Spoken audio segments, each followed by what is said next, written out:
Tell us a bit more. So the price tag on that one. Really? I've never heard of him. Carl Cox? Pick this one out, and I was actually pretty happy to pick this one out. So this one is...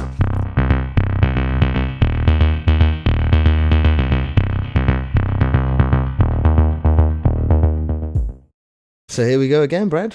Welcome to the show, everybody. Welcome back, everyone. Yeah. Yeah. Another Music Matters podcast. Another Music Matters podcast and show. Yeah. Pretty excited, actually. We got all our new cameras hooked up. Yeah. So hopefully we'll look just as good in camera as we do in real life. Well, I think it's you know, it goes without saying, Brad. Exactly. Right. Today we're actually talking about... We're going to talk about some vinyl, aren't we? Vinyl. We did do a shot where we kind of like picked out some random vinyl, but it didn't come out that good, so we're not going to use it. And the sound quality was proper wank, wasn't it? Yeah, the sound quality was terrible. But we've got 3 bits of vinyl right now. Brad's done a review on 2 of them, and I've done a review on 1 of them. A little bit of review, or a background check kind of thing. Oh, so you didn't even grab your notes, did you? There you go, you numpty. That's all good. I'll keep talking. Or shall I just stop? No, just go. Okay. Yeah. So yeah, we did do like random picks. One of the ones I picked I didn't want to review, to be honest with you. So I did have picked another one that I actually picked out this morning, but I didn't review that yet or look into any of it. But Brad's done the 2, so I think Brad was going to start with the first one. Right, Yeah, Brad? and bearing in mind we literally just picked these randomly, didn't we? Yes, we just pulled these out of my stack of wax behind us. Wax on wax. Yeah. Yeah. Just went and grabbed one each and just or grabbed a couple each just, and you know. And I think in some of the next episodes maybe we'll do a bit more of a selective choice where we review ones where we actually like go through the collection, but these ones were total just random pick. We're going to give it a go. Yep. I think what we discussed was do once a month of a vinyl pick out. Yeah. Talk about it. If you guys like that, then fucking drop a comment in below. Yeah, let us know what you think. And let us know what you think. But we're going to go over it and see how we go. So what's the first track you got there then, Brad? So the first track that I have is Underground Level Records. The artist is Eternal. And the song is called Eternal. There you go. So, and again, these are all out of my collection. Some of them I don't even remember, to be honest with you. So this one was released in 1992. 1992. Yeah. It's by Underground Level Recordings. And the genre is hardcore techno. Hardcore techno. That's kind of up your street. Yeah, a little bit up my street, yeah. And so, tell us a bit more. So the price tag on that one was £5 on the marketplace. Still or back then? It's still £5. Yeah, there's 47 available. 47 copies I found available online. Yeah, and you can pick them out. That's crazy. About £5 each. So it's not too bad. Yeah, So basically, it was produced by Carl Cox and Mark James. Yeah. Also, we all know who Carl Cox is, obviously, right? Obviously, yeah. But Carl Cox is obviously like one of the biggest techno house DJs ever. Been around for years. So it was produced, by James and Mark James and Carl Cox, and it was for Power Plant. Yeah, Power Plant Studios in Melbourne, and that's where they wrote it. Is that right? Yes, that's where in Melbourne in Australia. So it's got a little Australian connection too. Yes, Mark James. Is that where is the label Australian? No, it's London. From it's Holborn. Is that right? London, yeah. But Mark James is a producer and DJ from Melbourne. Yeah. Yeah, interesting. That's what I found with that one. Carl Cox obviously made a huge impact, as we all know, in Ibiza. He ran the Privilege Night. Oh yeah, I'm lucky to actually have been in Privilege myself. Yeah. So. And it was started in 1999, I think. What, his night? His Privilege Night. Yeah, okay, his night off. But that ran until 2017 or 15. But he does it because it was too much writers on Sundays. But now he does it for special events. Yeah. For me, I saw Carl Cox in Maidstone, as we've discussed before. Yeah, he's a fucking great DJ, and I managed to see him with that, travelling to Ibiza, as we've discussed before. Picking out his record, listening to it. for me, got a feel of the 90s era that you experienced, but I didn't experience. And listening to his music today and listening to his music back then was a different Carl Cox. Yeah, absolutely. I mean, he's he's been through some changes in the industry for sure. He's been there from the start, pretty much. Yeah. Right? Him and a few of the other boys. Paul Oakenfold, right? Yeah, Paul Oakenfold is another big name, obviously, as well. Right, again, those guys just were there at the beginning. Yeah, exactly, yeah. Throughout, Darren Emerson, oh my gosh, I mean, that list could go on and on, but we're not talking about them right now, we're talking about Mr. Cox. Mr. Cox, yeah. They've got sub-labels as well, and parent labels, from what I found on my little notes here. Sub-label is ULR1, which is Underground Level Recordings 1, and the parent label is called Great Asset. Interesting. Which has some sort of connection in Germany. I don't think I have anything from either of those two. No, but that's what I read and got my information from. So it's a good one. It's got a lot of history to it. I couldn't really find much on the Underground Level Recordings artwork, because the artwork's pretty much all the same to a lot of them. Yeah. But the colour's different in some ways, right? Yeah. And that's what I sort of found. The other sort of artists on the label consist of House Pimps, Sound on Sound, Chaotic. They're the ones I kind of roughly know. Yeah. Releasing this album on this label. But yeah, I mean, that's pretty much all I found out about that. That's awesome. Because again, it's in 1992, isn't it? I mean, the information. Yeah. Some of these songs weren't. For sure. But no, exactly. This definitely wasn't a big track. I think. And again, I don't even know where I found this one. I can't remember where I bought it. I was just actually trying to look at the price sticker that was on the back. That orange one, I might have got it. You can see where I've peeled it off. Might have got that from Rival Records, but that might have been from London somewhere too.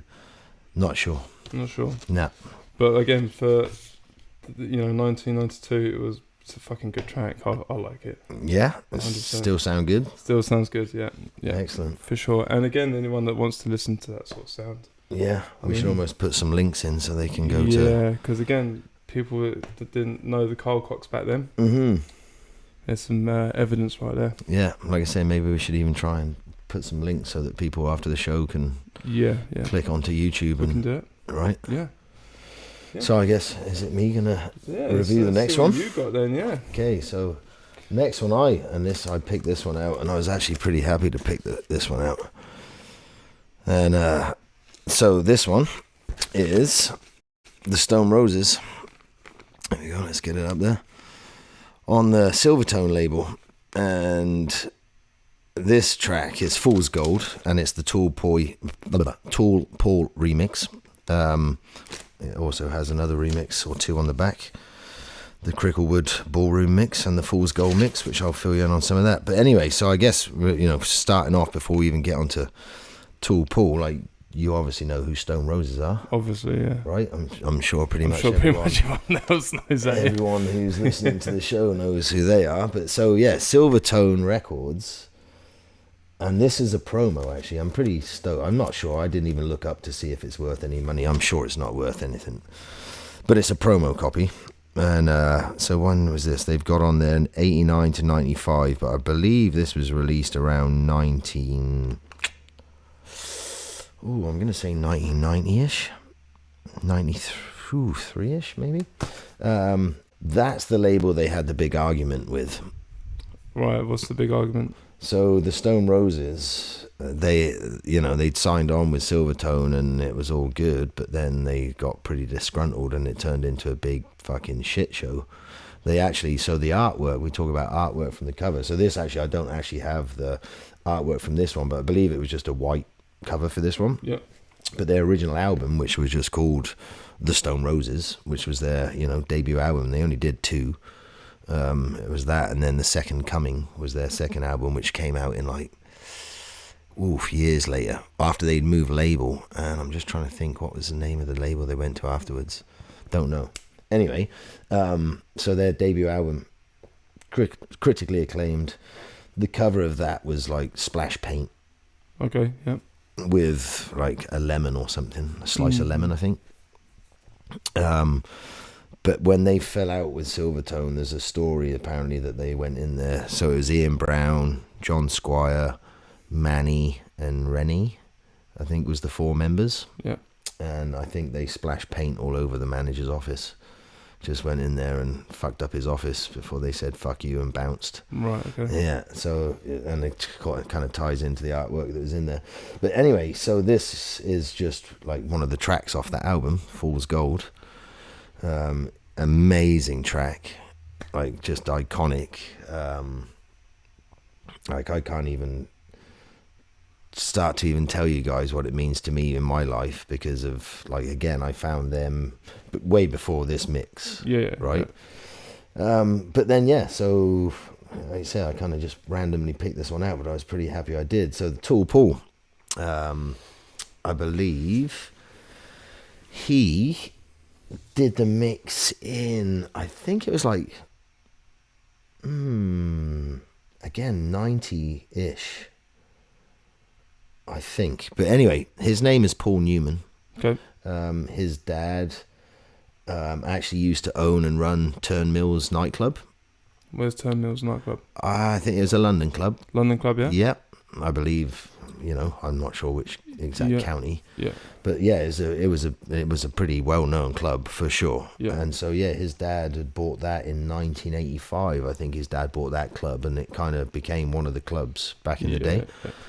And yeah, so Paul got into DJing, not just because of, I think, his dad, but that probably helped being around that environment, right? And yeah, this was one of his bigger mixes. He did quite a few other tracks back in the day. I'm just trying to think some of his other big ones. But anyway, yeah. So he got his break there in Turnmills, I believe is where he got his break. Started doing some mixing there, got himself sort of a name on the scene, and yeah, this is one of his remixes. Again, if no one's ever listened to this track, it goes back to, again, that whole era. Yeah. Yeah. I should have written down all their tracks that they had on that album, but I didn't, because I'm not that organised. This is organised then. Yeah, I think it is. And so yeah, I did write down some other stuff, like the people that kind of did some producing. I got my little notes. I'm not as organised as Brad with his nice printed off notes, but I got some here on my scraps. And so who else do we have? So this is actually quite interesting. So John Leckie, I believe his name is. John Leckie. Who's John Leckie? He was one of the engineers / producers on this track, and he actually has worked his first job. He was a tape operator in Abbey Road Studios. And really? He got that job in 1970. So he's worked along with like George Harrison, XTC, the Wooden Tops, the Wooden Tops, that's some crazy old school. Our mum and dad might know who they are. Yeah, I've heard the name. I've heard the name, the Wooden Tops. But then also like the Stone Roses, Radiohead, Simple Minds. Radiohead, yeah. Right? Yeah. Cooler Shaker, another great old school band. So again, there's been a few people involved in it, and I just thought it was a good one that some people might like to have a little listen to. Cool. Check it out. What's Silvertone? That's based in London? That's based in London, right? They were a UK London based. They were UK based, absolutely. And like I said, they had, and that's why, again, it's not worth any money. But this was the label before they kind of had the big breakup, and it was a promo. So yeah. Again, I was pretty happy to pull this one out, just to have a little look at, even just to have a listen to again. Yeah, it's good.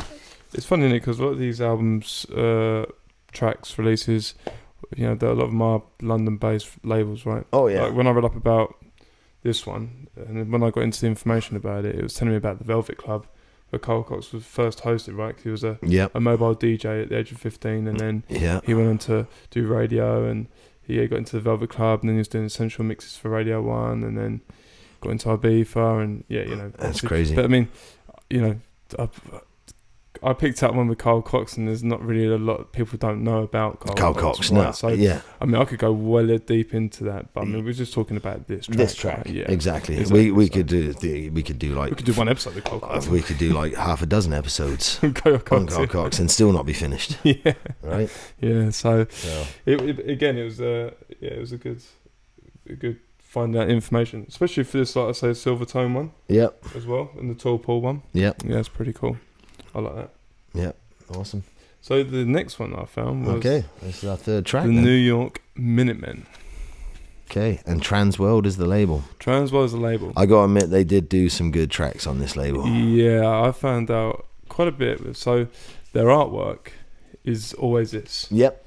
It just changes colour. Yep. And this sticker would be different. And the sticker, yeah. Yeah, is but very different. similar. It would always be that same sort of style banner sticker. So the New York Minutemen was a group of musicians, right? Yep. And so what I did find out was that Transworld is based in It's a UK Cheshire. label? Cheshire. There you go. Yep. There you go, Cheshire. So it's based in Cheshire, and the label is actually run by Andy Wood and Steve Harrison. I don't know who they are. Okay. I googled it and I couldn't really find much about it. No. Enough to give me the information about it. But yeah, the New York Minutemen, they're a group from New York, and this one's got remixes from the Nostalgia Freaks, the BBR Street Gang. Also includes the original US mixes that had the acapella, the instrumental, Yep. and that sort of stuff. It had 7 on this with 2 vinyl, if I'm right. I believe so. Yeah. So what did I pay for that? What was the price? You paid $6.99 for this one. £6.99. Yeah. Bargain. And do you know how much it's worth now? £6.99. No. This one was actually worth $2.99 in pounds. £2.99. Yeah, £2.99. That's Jesus. So I lost money. Jesus. Supposed to be investment. Yeah. Just goes to show, kids, don't waste your money on Don't vinyl. waste your money, yeah. Don't waste your money on vinyl. Yeah, it was pretty good. So what I found out about this was New York Minutemen was it was a group of musicians that engineered it. Okay. And mixed it. I'll start with the genre. So the genre is house, electronica house, right? And this was released in 1995, from what I found. And basically, the track was written and produced by Naughty Cotto. He had like 6 names, and he had like 20 aliases. Yeah. So I didn't go into all them aliases because we've been here for a long time, but I picked out the ones that he was pretty much most successful for. And then it was also engineered by Dwayne Samau. Dwayne Samau. Yeah, he was the guy that engineered the song. Interesting. So, yeah, Naughty Cotto is from New York, America, and is producer, DJ, and engineer. And he's also the label owner of Naughty Boy Music and Big Room Sound. Naughty Boy Music. Have you ever heard of them labels? No. I don't think so. Crazy. No, I don't think I have. Yeah, he has. Yeah, Naughty Cotto. Yeah, he has a shit ton of aliases, like I said, and one of them was called one of the popular ones was called Second Tribe and DJ Delight, and he had like another 20 more. Is that right? So it was quite a lot. Yeah, he was in groups called Network 109, Next Level 9, and the Dynamite Mixers. And was it all kind of house, or was it different genres? It was house, Latin house. It was a mixture of things, blues, but that was all incorporated in his genre, right? So he was quite in there with different cultures and different genres of music, right? And he's released one album called the Latin House Jam. Interesting. So, yeah, he's released quite a few tracks on Transworld. So the label is based in, like I say, UK, ran by Andy Wood, Steve Harrison. The label had other releases from Aquarius. Ever heard of them? Yeah, I think so. Yeah, they were on this, obviously, on this label. I think I might even have. I was going to say, because you've got quite a few Transworlds, right? I do have a few Transworld, and I do. think I do have an Aquarius track in there somewhere. I think it's on a purpley or pink cover. Yeah, because they do, like I say, the same yeah, it's style, just different colours. Different colour, yeah. I'm pretty sure it is. I could probably try and find it, but that's a whole nother show.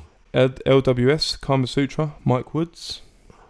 LWS, I think I might even have one of those as well. Yeah. So it's like I say, they had all these. I don't really know much about these artists. Yep. The artwork has the same style, obviously, and I couldn't find actually with both of my selections that I chose. I couldn't find any equipment that was used to produce these songs. No. Nope. I actually didn't even look into that for my own. I was just looking on the back actually, just caught my eye, but it does even say that right there, their address, right? 2 Witten Walk, Northwich, Cheshire. But it also says distribution via Pinnacle. Pinnacle, no, I don't know much about Pinnacle, to be honest. Do you know much about Pinnacle? I don't really know loads, but I just know that Pinnacle back in the day were one of the big distributors. They were for a lot of vinyl, eh? Yes, mate. So my friend there, Mike Skelton, he worked in the HMV, and there was the other people who ran the other record stores in Swindon. I know that Pinnacle were pretty much the main players back then. Gotcha, for right. getting a lot of vinyl, not just from this label, but they were like, there was more than a few. There was loads, yeah. Like there was more than a few distributors, quite a few, yeah. I think Pinnacle, like, they had some good labels on their list, right? So like I said, it just caught my eye as you were flipping it around. I was like, oh, Pinnacle. So there you go. But yeah, another little. When I listened to that, it was. Did you like it? I liked it, yeah. So yeah, that's basically what we got. You did some good research. Thanks, Brad. Yeah, so did you, my friend. Yeah. But yeah, people that are listening on the podcast, check out the YouTube channel so you can see the artwork. Yeah. Probably post the artwork up on our social medias. And maybe even if we can, we'll try and do links to the tracks and the mixes. Yeah. Maybe we can put that in there. You're the techno guy. You can figure that out. I can figure that out, eh? Yeah. He's the technology man. Yeah. Mr. IT. Mr. IT man. He's the The geek. Yes. Another review? Another review on some vinyl next Are month. we going to do random choices, or are we going to pick ones ourselves this time? Up to you. You want to just you can just go through, because you don't even know any of those in there because it's my collection. True. What about if I pick 2 out for you and you pick 2 out for me? Oh, that's saucy. Will that fuck you up? No, I can do that. Yeah. Okay, so you're going to pick 2 for me. I'll pick 2 for you and you pick 2 for me, and then we'll go for there for next month. So our plan is we're going to do 1 show. So we do 4 shows a month. Mm-hmm. One is 4 episodes. One is going to be for vinyl. Randomly pick vinyl, but not just your vinyl. We're going to do tracks as well. Yeah, they're not New necessarily tracks. just going to come out of my stack up there. But we're going to go through these, right, because it's a lot of history there. Mm-hmm. Flyers as well. Yeah. Go through many flyers we can go through. We can go through, do interviews still. We're still going to do interviews, but we're on from there. Yeah, interviews would be fun. Interviews, still do them. Artwork as well. Artwork, yes, artwork. Right. And equipment reviews. Equipment reviews was the other one. Equipment reviews, yeah. That was our other main one. We got some equipment to review. We've got a lot of equipment back there, haven't we?